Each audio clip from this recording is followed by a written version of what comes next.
Kabam, he's back. Go ahead, hit the like button. Go ahead, subscribe if you haven't.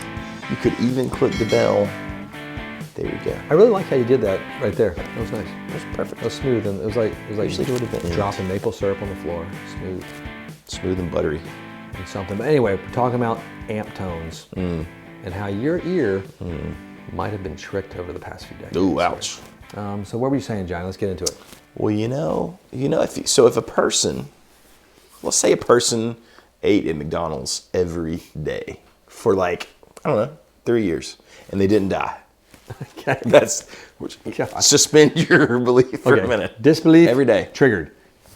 I did it for a whole year, almost one day at a time. But anyways, so let's say that you did that, and then you went back to eating nice, fresh fruits and vegetables. I feel like the processed food sometimes is so sort of heavy and sweet and overdone a little bit. Those nice, wonderful, fresh, organic palates, it's gonna affect how you think about it till you get used to it. I feel like sometimes guitar tone is the same. So we have lived in this generation of completely sort of saturated, over the top, line 6, Helix, overdrives. Digital, it's a snapshot of a mic'd amp, not the amp in the room. And sometimes that stuff is over the top. It's line 6, it's old school Spider Insane channel. You get this, and you're like, I want this overdrive, saying like, this is the best amp for overdrive. People are stepping up to a really good amp. And then they get, and they're like, well, that's not the overdrive. I want it to have more overdrive. Like, oh, you want it to have fuzz. Yeah. You want it to have distortion, exactly, which is not that breakup sound that you were sort of talking about that you thought you wanted. We deal with this all the time because we sell wonderful amps, we sell affordable amps, we sell very expensive amplifiers. That's true. And the spectrum is all over the place, but people's sonic definition of what they think an amp is when they say breakup or something is completely different from A to B to C to D. Yeah, I had this kind of thing the first time I ever went to try out the Marshall, right? It wasn't a Marshall. Okay. This was like a boutique kind of pedal, overdrive thing, right?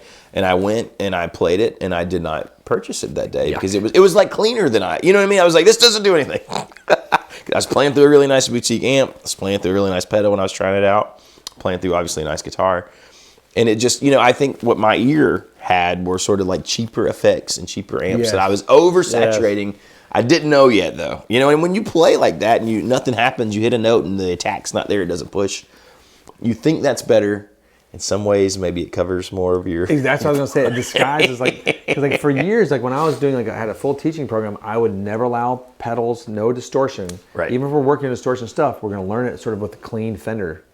And then you're going to learn what your guitar sounds like. And then eventually, when we're working on certain harmonics and whatnot that you want to get out of your overtones and whatnot in your guitar, we can put a little overdrive in there or a little dirt.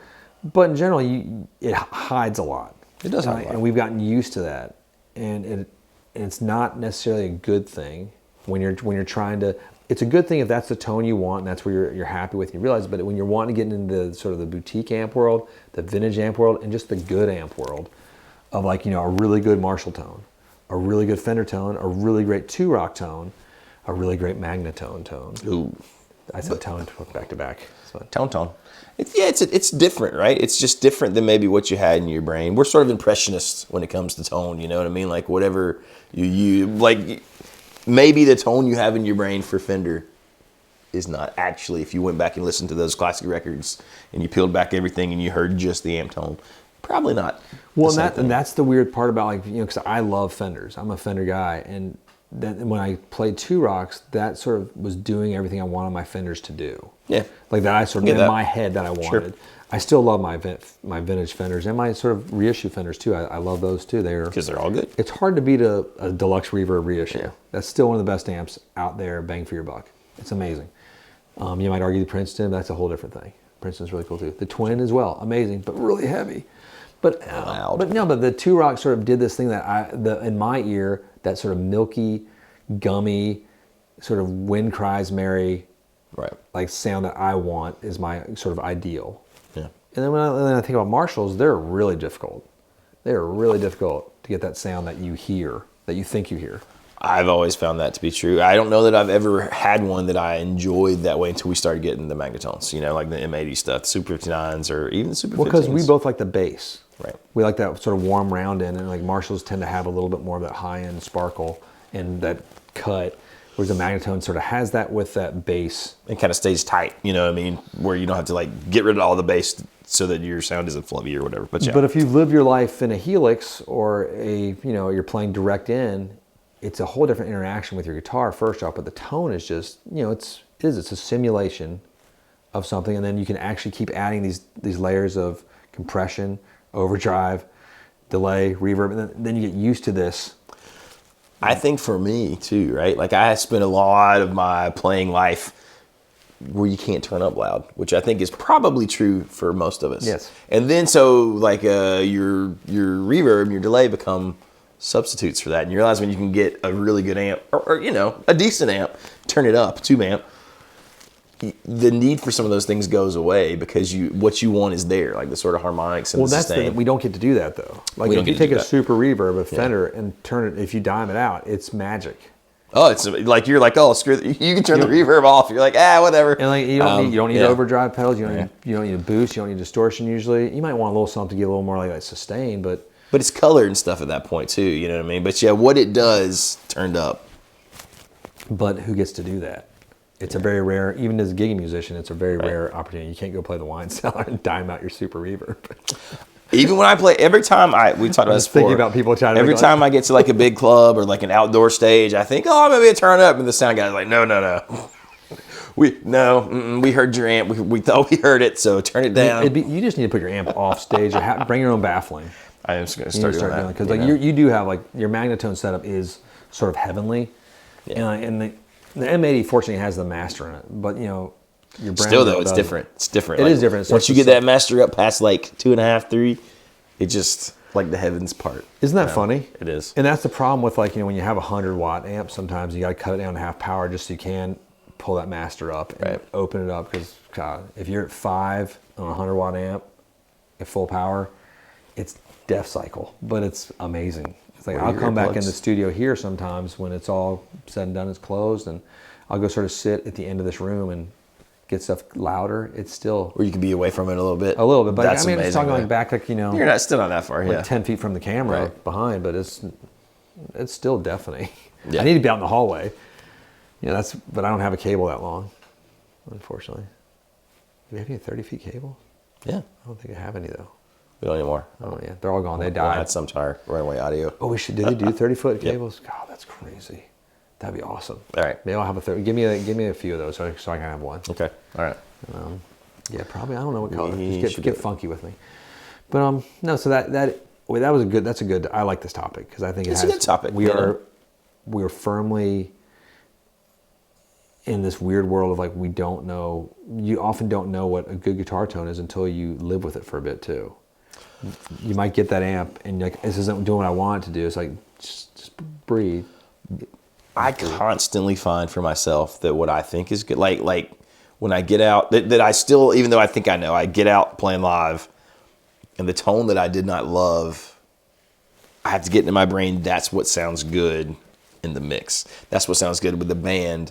And then when I get comfortable with it and I can play with that tone again, that's when people are like, oh God, that was fantastic. Happened to me the other night. The guys in the trio were like, man, your amp sounded fantastic. It was brighter than I'm used to because I'm sitting at home.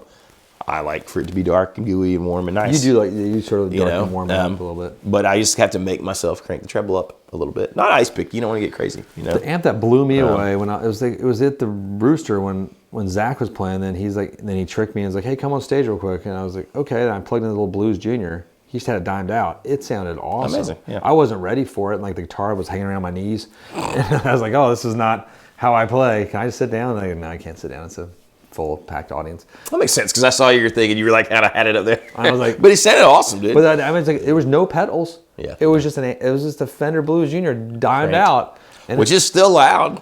And there's this one. I just went blank. I can't remember the guy's name. Zach sent me this guitar player down in Texas. He was played with like Eric Johnson and everything. He's so good.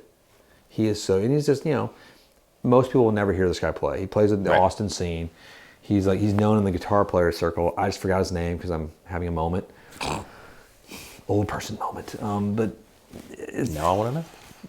check out Zach Person's feed and you'll find who this guitar player is. Zach's just like, oh my god, he's gotten. Zach's a great player, but this he's doing these like runs that I'm like, what is he doing? It's so good. He's playing a Blues Junior, I think. It's just, guys like Stratton Blues Junior. It's like, yep, that's all you need.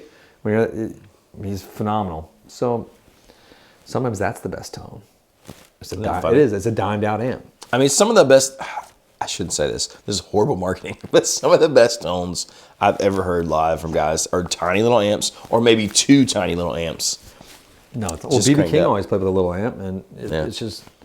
It doesn't have to be a huge tower all the time. Don't get me wrong. No. I'm a big fan of 212s vertically stacked. It's my jam. It is, but I'm just saying like they're not necessarily like boutique things. They're Blues Juniors, you know. No, I mean, or they're like straight up reissue Princetons or a reissue Fender or something. If you have a Blues Junior and you haven't done it yet, dime it out. Put all the dirt on it. It'll ruin you though, because you'll be like, oh yeah, this is the way to play. This is the way. this is back the way. to our sci-fi nerdness. The armor over here. I know. I just can't wait to watch the Lord of the Rings show. Looks amazing too. And then the Halo show's about to drop in March. What's that going to be on? The Paramount, I think. Darn Paramount. I know. I've got it because I have a friend. I have to get it. I can watch Yellowstone finally. It's not. No, Yellowstone's not on Paramount. Don't worry. That's for some ungodly reason. I can't watch that. But they've already renewed Halo for season 2, which is awesome. Before Halo season 1 has been dropped. So you won't have the same problem that happened with like Cowboy Bebop on Netflix. Perfect. That was a disaster for the fans of that franchise. This comic, not the show. The show was trash. Sorry. Sort of like, kind of like I'm coming around to the idea that maybe I might have to admit the Wheel of Time was kind of like, Yeah, I couldn't even try. I did one and I was like, no, I got halfway into one. I was like, no, I'm out. But I'm already to the 5th book again, so I just. Oh, you're reading it, so it brought you back to the book. Brought me back to the book. This is the way. This is the way. Well, that's all we wanted to say. So, go analyze it when you're looking for an amp, and analyze your own palette history almost, and like what you've been doing with it. And don't expect this wonderful boutique thing to do what you used to hearing on your headphones or in your Helix system, your Helix, or it does something much more rewarding. Kind of like eating fruits and vegetables. Just gotta, I know, right? It's ridiculous. You just gotta cleanse your palate a little bit. The horrible moment. That's all you gotta do. Some intermittent fasting. It's great. So thanks again for tuning in and watching with us. Much love. Peace be with you. See you next time.